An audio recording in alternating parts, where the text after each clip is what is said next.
Hey guys, it's QuickyBaby and welcome back to World of Tanks, and this time I'm playing in one of my favorite tier 10 medium tanks, the Japanese STB-1. I like this vehicle so much that I decided to invest 4 of my female crew members from the personal reserves, the missions, in this vehicle, and I really don't regret it. I mean, what is there to regret about this tank? It's fast, look at that, over 50 kilometers an hour along the flat. It has 10 degrees of gun depression, the best on any tier 10 medium tank, along with the Centurion Action 10 I believe, and also a whopping rate of fire, 7.5 rounds a minute, the best on any 105mm gun. So that means that the STB-1, if you get a decent crew, and like me, you like to use onigiri in the vehicle, you start to get absolutely crazy DPM in this tank. And it also has a rather nice view range, so I feel like you can afford to not use coated optics when you start to get situational awareness and recon, and instead invest in having the extra vents on your tank, which again bumps up your DPM by pretty much about 2.5%. Anyway, that's enough about min-maxing. The reason why I've chosen this replay is because there is a hell of a lot to talk about. There's many things that I figure out about the STB-1 in this game, and thought I'd like to share them with you. You know, the STB-1 in this kind of a matchup, obviously always top tier. You know, you're always tier 10, right? But this is still a rather challenging game. Why? Because there are 3 artillery on the enemy team that we have to keep mobile with. I mean, one of the best things about the STB-1 is getting on a ridgeline and just working that 10 degrees of gun depression. So I would be happy to just go against an Object 430 and a Centurion Action 10 here, really. Of course, the Centurion Action 10 is a rather nice tank to have in a hold down position, because it does have that very reliable and accurate 105mm, unlike the STB-1, and it still has a pretty good rate of fire. And you can't use your rate of fire advantage against tanks that are hull down unless they're for some reason just sitting up there and taking hit after hit. So that's a little bit awkward. But one of the main things is that there's a very skilled platoon here, and they've got some good top-tier medium tank players in their Clan Wars reward tanks, those Object 907s that we're going to have to deal with. So right now I'm trying to use this, I guess that's silo, to avoid the artillery, and that's an Object 430. Talk about, there are very few tanks that do have a higher DPM than the STB-1, but the Object 430 is one of those wild tanks that certainly does. So we're going to use this pillbox to avoid the artillery shell until we're no longer spotted, and then we're going to continue to advance. One of the most important things, at least in my opinion, on a highway is the team that pushes and puts pressure on the enemy artillery first. Obviously, for the team that spawns here, that's all about taking control of this corner and then pushing on into our base. And for my team, that's about, again, taking control of this corner and then starting to use these mounds and these ridge lines to avoid the artillery to be able to get close to them. And remember, when you are close to the enemy artillery and you have a ridge line in between you and them, it makes it all so much harder for them to hit you.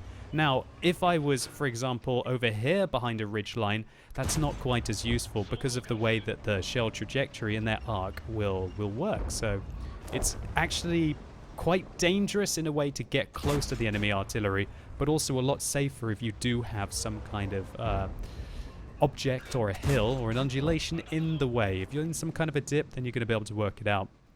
So just check out this crazy rate of fire with this 105mm, but you're also seeing one of the worst things about the tank, and that is the .36 accuracy that this vehicle gets. Boom, headshot, off goes his head, off with his head indeed. That Object 907 can't be feeling too happy about himself. Man, those things really are, I think they're probably the easiest tank to ammo rack in the game, at least in my opinion.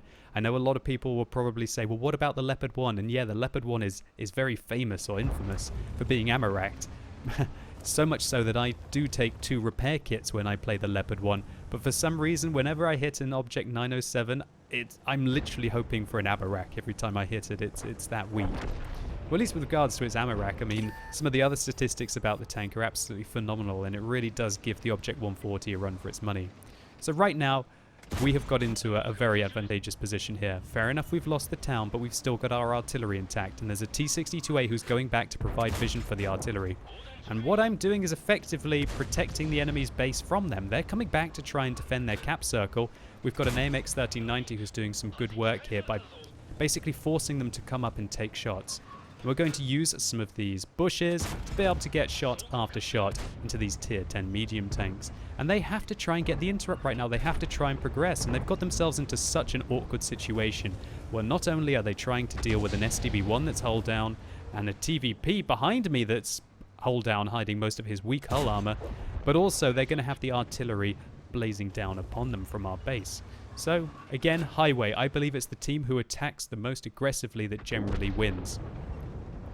But the M5355 puts a good shot into our AMX 1390, and so there goes a lot of our pressure. And also an M103 finishes off a 121, which means that it's now just me and the TVP holding this flank against an FV215B 183, as well as the T10 So that is going to be rather tricky.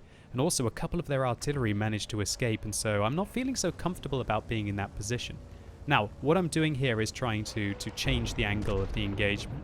But unfortunately, it was too late for the TVP, and you just can't hide behind that mound. But luckily, the T10 still thinks that I'm there.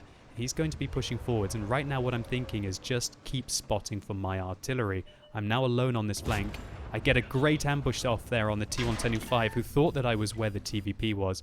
We track him in place, we put a second round in, and this is where tier 10 medium tanks like the STB-1 really do start to shine. I can squeeze in 3 rounds before he's even put in his second round into me, and so that means that I can put my 4th off. But it's unnecessary. The Object 261 shuts him down. We pick up 4,600 damage in this game. But now the T10 is coming back as well to help the FV215B, and unfortunately our T62A, who kills one of the enemy artillery, gets shut down by the other, and so that means that I am the last tank alive on our team with the support of 3 self-propelled guns. Now in this kind of a situation, what you should be doing is just thinking about providing vision for your artillery, but also I need to kind of think that the M103 might push in towards my artillery. But also, 3 artillery defending themselves against an M103, especially when they're high tier like that, they should do alright.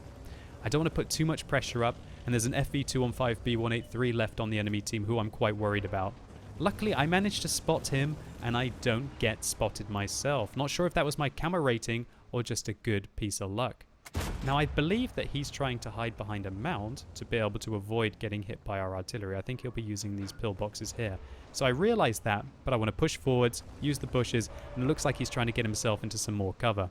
So what you see me doing here is something that's very important to do in World of Tanks. You go forwards into the bush. When the bush becomes transparent, you can see through it. Then you pull back behind the bush, and you can fire through the bush without getting spotted. Now, you've heard me talk about this in all of my videos, but if you haven't heard me say that before, it really is one of the tactics that you can use to be able to take out vehicles that are a big threat to you. The FV215B, he fires blind at the bush because he knows that I was about to take him out. He's gone. We handled that tier 10 British tank destroyer, a very dangerous one at that, without truly risking ourselves. So that M103 has indeed made it towards the artillery, just like we thought would happen. But the Object 261 and the 15555 are on the run, which means they're not going to be able to help me against the T10. So I'm going to try and put 1 shot into the T10. Now, I know that my rate of fire is way, way, way better than him, so I just need to pressure him. The worst thing that I could have done there was to stay behind the ridgeline and not put pressure up.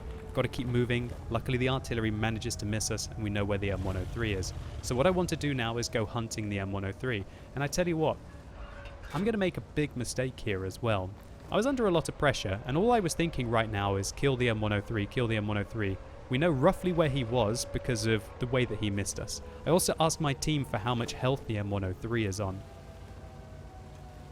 The team doesn't seem to respond initially, and there's a minute left on the cap circle. Actually, the E50M on my team does give me the information 1,393, and that's definitely something that you should ask your team for help in. If you're in this kind of equal situation where you're alone against a tank, with each tank having the support of a self-propelled gun, you need to have all the information available on the enemy team. So we spot the M5355, and unfortunately for us, he manages to spot us. Now this is where I'm so worried about the artillery right now that I'm forgetting about the fact that the M103 is pressuring the cap circle, and I've let it get down to 30 seconds. Do you know that was absolutely atrocious play, and I could very easily lose the game from here. What I was thinking, I guess I was just so focused on that artillery for the key 20 seconds that I needed to be able to get back towards the base. That was horrendous play right there. What I should have done is progressed along this ridge line to probably get underneath the M103 to get support from the artillery. We've only got 5 seconds left to get the interrupt. But luckily for us, our shot flies true. And this is where you kind of lose your games of World of Tanks, right? I just had a roll there. There was probably a 1 in 10 chance of my shell missing, maybe even like a 1 in 5 chance of my shell missing. Luckily, we managed to put a couple of shots into the M103, doing 878 damage to him, with the first round penetrating his rear with a high explosive round. Actually, sorry, no, it was the AP that we fired there. And then the second AP round also damaging him. So that brings him down now to a more manageable health. I still need to shoot him twice. He's got 515 hit points, but at least now I don't have to shoot him 4 times, hey? Also, one thing that you must be thinking in these situations is how much alpha damage do I need to be able to kill tanks? And for example, that's why I've loaded a high explosive round here. My high explosive rounds in this vehicle have got 480 damage, meaning that I'm pretty much maybe a 2/3 chance to be able to kill the artillery if I manage to penetrate him with a high explosive round. However, with an AP round, I'm probably only maybe a 1 in 4 chance to roll that high because of the 390 alpha damage. So you've got to be thinking about the armor values of your opponents. You've got to be thinking about their health points. You've got to know how much alpha damage each one of your shells has. This is very, very, very important things to be thinking about when you're in these kind of 1 versus 1 situations. Now, obviously the M103 has 515 hit points, but having managed to kill the artillery, all I need to do now is to avoid him. All I need to do is avoid him. I try and sneak a shot through the brickwork there, through that gate, and all I need to do right now is avoid him. Now, one thing that's interesting here as well is that I've got 5 kills, he's got 5 kills, we're literally battling it out for a top gun, but the artillery slams in a good shot. And now this is where I overestimate the side armor of the STB-1. He actually manages to penetrate me, and you know what? I'm very lucky that I didn't die there, because if I had, then I would have put it in the hands of my artillery player, who seemed to be doing very well, but I greatly overestimated the side armor of the STB-1 versus the M103. So one thing that was very interesting at the end of this game is that you saw me try to side scrape in the STB-1, and I have to admit I'm not the most practiced in the STB-1, and after figuring this out I'm not going to be trying to do that again. Now why is that? The M103 put a shot right into my side armor, and look how well angled it is. That's got to be over 70 degrees of angling. And remember, in World of Tanks, if the angle of the armor that you hit is greater than 70 degrees, then it is not going to penetrate unless it overmatches the armor. Now, what counts as an overmatch? That's where the caliber of the gun, for example, this M103's 120mm, exceeds 3 times the armor thickness that you hit. For example, here the STB-1 side armor, which is only 35mm thick. And so even though it was most likely that my armor was angled at about 78 degrees and it used heat rounds, which remember have no normalization, because 120 is over 3 times 35, that means that the M103 can overmatch the STB-1 side armor, and it doesn't matter what angle you hit it at, it's going to go in. So while I thought that the M103 had no chance to penetrate me, and even if he did, he probably only had a 1 in 4 chance of being able to remove all of my hit points with his 400 alpha damage, this play was completely unnecessary at the end of the game, and all it did was give myself a chance to lose, because probably I wanted to pick up a top gun, hey? All I needed to do was to keep kiting this M103, and eventually in the 3 minutes that was left of the game, the artillery would have been able to hit him. So irrelevant of all of the mistakes that I made and things that hopefully I have learned from, we had a great result here in the STB-1. This was a high caliber for our 7,200 damage done, and in addition we picked up a top gun with that final kill on the M103, although you know I think he was a little bit greedy, and a defender medal, but again I wasn't happy with the way that I defended the base. I left it up to chance. I got distracted by that M53-55, and really I should have got myself into a more guaranteed situation where the M103 wasn't going to expose himself to me. But hopefully you guys enjoyed this video, or maybe just picked up a few tips. I know that I certainly have from watching this one back. If you did, please consider giving the video a like down below. It really helps the channel out. And if you want to see more awesome STB-1 action, then simply click through up here or use that more info icon in the top right hand corner of your screen to see a plethora of other tier 10 Japanese medium tank replays. And also just a heads up that today is the last day that my favorite Comet t-shirt is going to be available for purchase. After the end of today, they're all going to be printed and sent out to those who wanted them. But a massive thank you to all of you. I can't believe how much support there was for the campaign. 358 t-shirts sold. I thought that maybe we would get up to 100 by the final day. Thank you so much, and I can't wait to sign some of them at Tankfest. And as always, thank you so much for watching. You've been epic, and hopefully I'll see you soon.